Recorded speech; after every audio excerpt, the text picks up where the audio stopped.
स्वागत है दोस्तों आपका दी स्केरी टेल्स के एक नए एपिसोड में, जहां हम लेकर आए हैं एक नई डरावनी कहानी।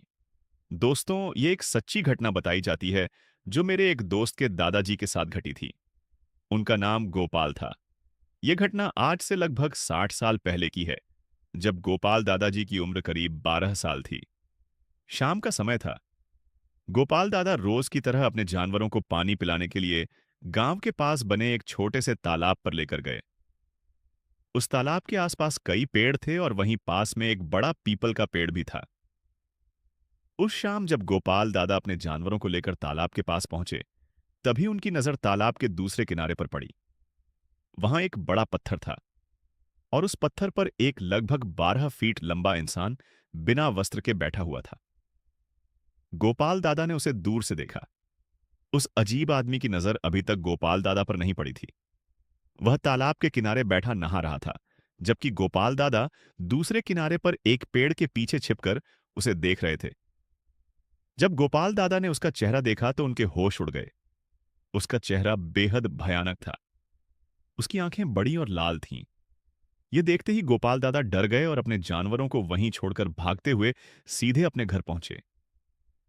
घर पहुंचने के बाद उनकी हालत बिगड़ने लगी और वह बीमार पड़ गए। परिवार वाले उन्हें कई वैद्यों के पास लेकर गए, लेकिन कहीं भी आराम नहीं मिला। आखिरकार उन्हें एक बाबा के पास ले जाया गया, जहां झाड़ फूंक की गई। कुछ समय बाद गोपाल दादा को होश आया।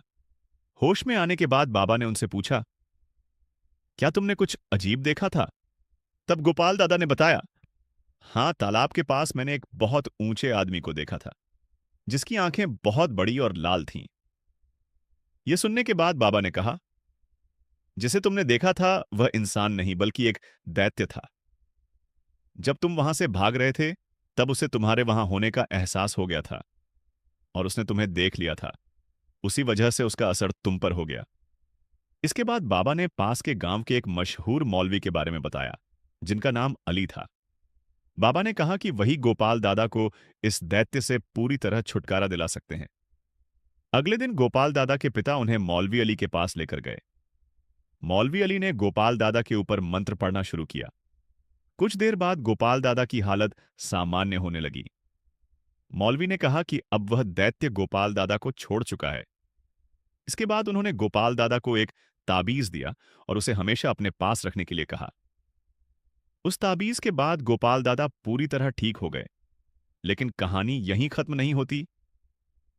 गांव में 1 महीने बाद खबर फैलती है कि मौलवी अली की अचानक मौत हो गई। लोगों ने बताया कि उन्हें अचानक अटैक आया था, जिसकी वजह से उनकी जान चली गई। आज भी गोपाल दादा उस घटना को याद करके डर जाते हैं। इसी के साथ यह कहानी समाप्त होती है।